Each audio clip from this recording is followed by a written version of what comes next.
جنگ صفین بھی معاویہ رضی اللہ عنہ نے تو شروع نہیں کی، سیدنا علی نے حملہ کیا، تو اس لیے ان سارے سوالات کا مخاطب تو وہی بنتے ہیں۔ ایک سوال لوگوں نے پوچھا ہے، وہ یہ کہ آپ اپنی گفتگو میں ہمیشہ یہ فرماتے ہیں کہ انسانی جان کی حرمت بڑی اہم ہے۔ یہ جان کی حرمت اگر آپ کے لیے اہم ہے، ہمارے لیے اہم ہے، تو دین کے جو اولین مخاطبین تھے صحابہ اکرام تیرے ساتھ محمد صلی اللہ علیہ وسلم کی مائیت میں جنہوں نے عشرے گزارے، ان کے دل میں کیا اس کی اہمیت نہیں ہونی چاہیے تھی؟ کہا گیا ہے کہ یہی بات سیدنا امیر معاویہ پہ کیوں لاگو نہیں ہوتی کہ جنہوں نے جنگیں کر کے 70,000 سے زیادہ لوگوں کی شہادت کا نتیجہ اس سے نکلا۔ اور ایک اور بات کہی گئی ہے کہ سورہ نساء کی جو آیت ہے، اس میں کہا گیا کہ ایک انسان کو قتل کیا تو گویا پوری انسانیت کو قتل کیا، کہ اس آیت میں اصحاب محمد شامل نہیں تھے۔ جنگ جمل اور صفین کے مقتولین کا قتل کس کے ذمہ ہے؟ دنیا بھر میں کہا جاتا ہے کہ کئی کو سانحہ ہو تو ایک قاتل ہوتا ہے، ایک مقتول ہوتا ہے، تو 70,000 لوگ مارے گئے، اس کے فیصلے کو قیامت تک کیسے چھوڑا جا سکتا ہے؟ ایک کو قاتل بننا ہے، ایک کو مقتول بننا ہے۔ یہ ان میں سے کون سی جنگ ہے جو سیدنا معاویہ نے کی ہے؟ انہوں نے تو کبھی کوئی جنگ کی ہی نہیں سرے سے۔ جنگ جمل تو سیدنا علی اور سیدہ عائشہ کے درمیان ہوئی، اس میں معاویہ رضی اللہ عنہ تو کسی مرحلے پر بھی شامل نہیں تھے۔ یہ ہم میں سے ہر شخص جانتا ہے کہ سیدہ کے گرد لوگ جمع ہو گئے، اور اسی وجہ سے اسے جنگ جمل کہا جاتا ہے۔ وہ خود ایک اونٹ پر تھیں، ہودج میں تھیں، لوگ جمع ہو گئے، اور اس وقت لوگوں میں بڑا غم و غصہ تھا۔ سیدنا علی نے انہی لوگوں کو اپنے ساتھ شامل کر لیا ہے، لوگوں کے خیال میں، جو عثمان رضی اللہ عنہ کے قتل میں ملوث سمجھے جا رہے تھے۔ اس غم و غصہ میں لوگ جمع ہو گئے ان کے گرد، اور اب تک یہ واضح نہیں ہو سکا کہ جنگ کس کی طرف سے شروع ہوئی۔ بالعموم یہ کہا جاتا ہے کہ معاملات درست ہو گئے تھے، مصالحت ہو گئی تھی، ایک دوسرے کا موقف سمجھ لیا گیا تھا، لیکن رات کی تاریکی میں دونوں جانب سے یہ غلط فہمی پیدا ہوئی کہ ایک فریق نے اس معاہدے کی یا اس مصالحت کی خلاف ورزی کی اور حملہ کر دیا ہے۔ نتیجے میں دوسرے فریق کی طرف سے بھی جواب دیا گیا، اور وہ پہلا فریق کون سا تھا کوئی نہیں جانتا۔ اس کے نتیجے میں جنگ ہو گئی۔ یہ حملہ کس نے کیا؟ غلط فہمی میں ہو گیا۔ وہی لوگ جو قاتلین عثمان سمجھے جاتے تھے اور موجود تھے، اس وقت بھی موجود تھے، لشکروں میں موجود تھے، انہی نے حملہ کر دیا۔ ادھر سے کسی شرارتی آدمی نے شرارت کی یا ادھر سے کی، لیکن اس کا معاویہ رضی اللہ عنہ سے کیا تعلق ہے؟ جنگ صفین بھی معاویہ رضی اللہ عنہ نے تو شروع نہیں کی، سیدنا علی نے حملہ کیا، تو اس لیے ان سارے سوالات کا مخاطب تو وہی بنتے ہیں۔ تو اس لیے یہ کیا بات ہے، انہوں نے کبھی ایسا کوئی کام کیا ہی نہیں۔ یہاں سے دوسرا جو آپ نے بات فرمائی، یہ کوئی اسٹیبلش ہسٹوریکل فیکٹ ہے کہ یہ مثال کے طور پہ جو صفین تھا اس میں حملہ کی جانب سے ہوا؟ کوئی بھی تاریخ اٹھا کے دیکھ لیں، یعنی سیدنا علی خلیفہ کی حیثیت سے نظم و نسق قائم کر رہے تھے، ان کے اوپر بھی کوئی اس کا الزام نہیں آتا، نظم و نسق قائم کر رہے تھے۔ انہوں نے تمام عاملوں کو خطوط لکھے اور انہیں اپنی اطاعت کے لیے کہا۔ مرکز میں جب اقتدار ان کو منتقل ہو گیا تو جگہ جگہ جو گورنر یا عامل مقرر کیے گئے تھے ان کو سرنڈر کرنے کے لیے کہا گیا، اس میں سے بعض کو انہوں نے معزول کر دیا۔ معاویہ رضی اللہ عنہ بھی ان میں تھے۔ سیدنا معاویہ نے نہ ان کی حکومت کو تسلیم کیا، نہ ان کے اس حکم کو تسلیم کیا۔ اس پر تو گفتگو ہو سکتی ہے، تسلیم کیا کیوں نہیں کیا، لیکن نہیں کیا تو سیدنا علی نے یہ صحیح کی کہ وہ سرنڈر کریں، اسی مقصد سے ان کے لشکر پر حملہ کر دیا گیا۔ تو جنگ صفین کی ابتدا تو سیدنا علی کی طرف سے ہوئی، یہ اسٹیبلش ہسٹری ہے، اس میں کوئی روایات کا اختلاف نہیں۔ انہوں نے جنگ کو بند کرنے کی پھر صحیح کی۔ یہ معلوم ہے آپ کو کہ ایک آخری مرحلے میں ان کی طرف سے قرآن اٹھائے گئے کہ آئیے بیٹھ کر بات کر لیتے ہیں، چنانچہ انہی کے ایما پر تحکیم ہوئی۔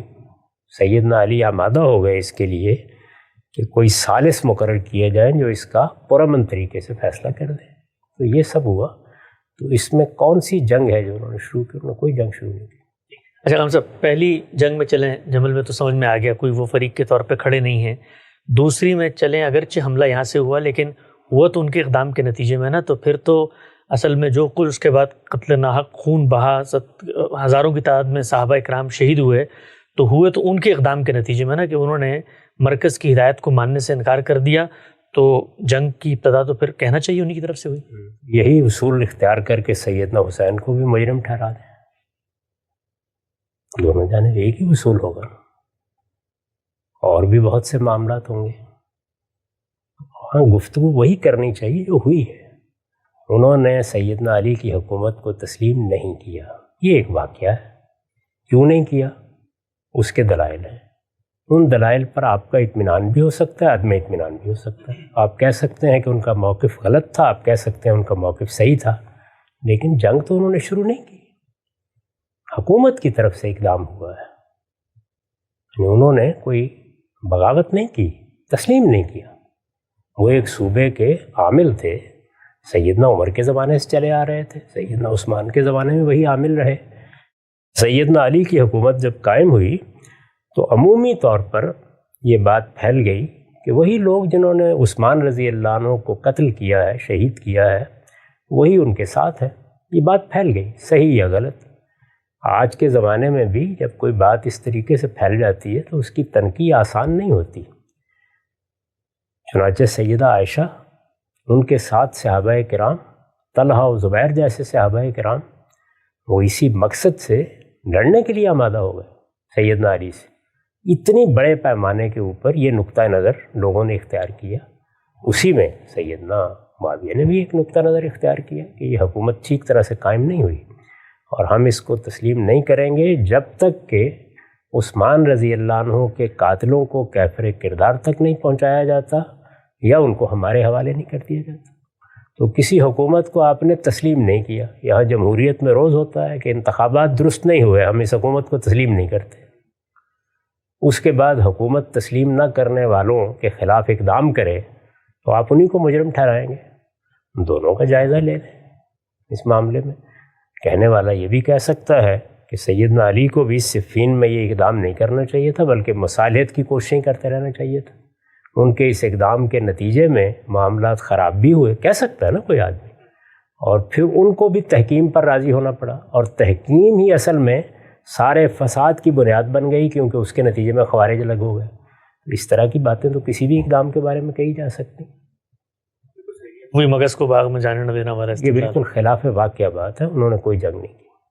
آپ سے بڑا ہی ایک دلچسپ پہلو ہے، بالعموم لوگ اس کو نظر انداز کر دیتے ہیں۔ آگے بڑھاتے ہیں سلسلہ گفتگو کو۔ اچھا، آخری جو بات آپ نے فرمائی کہ تسلیم نہ کرنے کا ایک نقطہ نظر تھا، نیریٹو تھا، لوگ اس پر تنقید بھی کر سکتے ہیں، تائید بھی کر سکتے ہیں۔ وہ جو نیریٹو تھا کہ یہ قاتلین عثمان کے ساتھ جو معاملہ ہونا چاہیے یہ حکومت اس طرح سے نہیں کر رہی، اور پھر اس کے بعد جنگ بھی چھیڑ دی گئی ہے، لہٰذا ہم اس کو تسلیم کرنے کی پوزیشن میں نہیں ہے۔ کہا جاتا ہے کہ حضرت عثمان کے قتل کی واحد گواہ ان کی بیوی تھیں، تو کیا یہ عدل کا تقاضا نہیں تھا کہ سیدنا امیر معاویہ سیدنا علی کی عدالت میں آتے، اپنا مقدمہ قائم کرتے اور مطالبہ کرتے کہ جی ان کی بیگم کو آپ پیش کریں، وہ مجرمین کی نشاندہی کریں، اور نشاندہی کرنے کے بعد ایک پروسیس کے ذریعے اس معاملے کو گزارتے، اور گزارنے کے بعد اپنا جو ان کا گرج تھا اس کو وہ پورا کر لیتے، لیکن نہ قاتل نامزد کیے، نہ سیدنا عثمان کی بیگم سے رابطہ کیا، نہ سیدنا علی کی عدالت میں آئے، نہ عدلیہ کے اس حق کو ماننے پر وہ تیار ہوئے کہ بھائی ایک حکومت موجود ہے، ان کو موقع دیا جائے، ان کے سامنے قاتلوں کو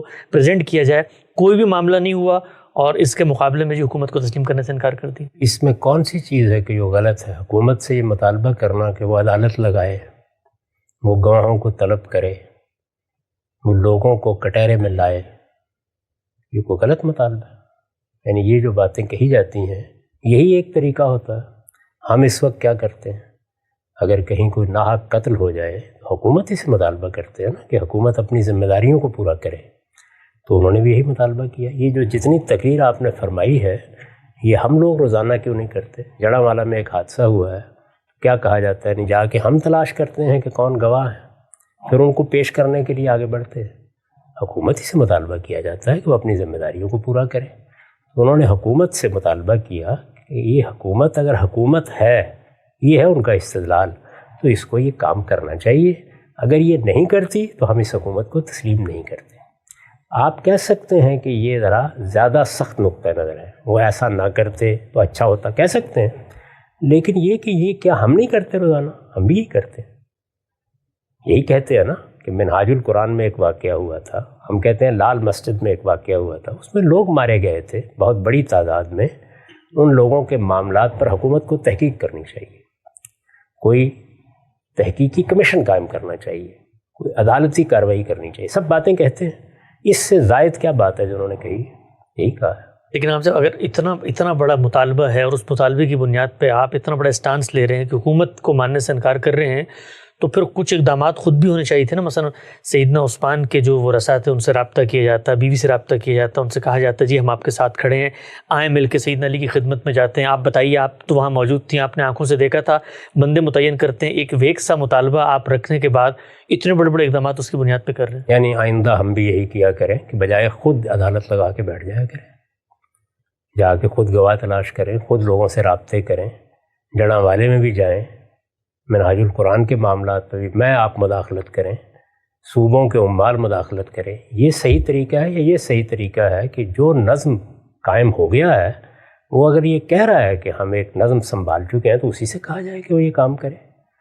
یعنی یہ تو بالکل قانون کے اندر رہ کر ایک مطالبہ ہے، جو ایک عمومی قانون ہے، امن کا قانون، اس میں رہ کے آپ یہ مطالبہ کرتے ہیں. تو یہ بات آگے بڑھ کے یہ کہیے کہ انہیں حکومت تسلیم کر لینی چاہیے تھی، اس پر گفتگو ہو سکتی ہے. لیکن یہ کہ حکومت ہو تسلیم کریں نہ کریں، مطالبہ تو حکومت ہی سے کرنا چاہیے. حکومت کا کام ہے، وہ اس کے لیے گواہ طلب کرے، وہ اس کے لیے عدالت لگائے، وہ اس کے لیے کوئی کمیشن بنائے، وہ ان لوگوں سے مواخذہ کرے یا ان لوگوں سے تفتیش کرے. یہ حکومت کا کام ہے. تو انہوں نے بالکل درست قانون کے مطابق مطالبہ کیا. جو بات کہی جا سکتی ہے وہی پہلی بات ہے کہ انہوں نے حکومت کو تسلیم نہیں کیا. اس پر آپ گفتگو کر سکتے ہیں، اس سے زیادہ کوئی بات نہیں کہی جا سکتی.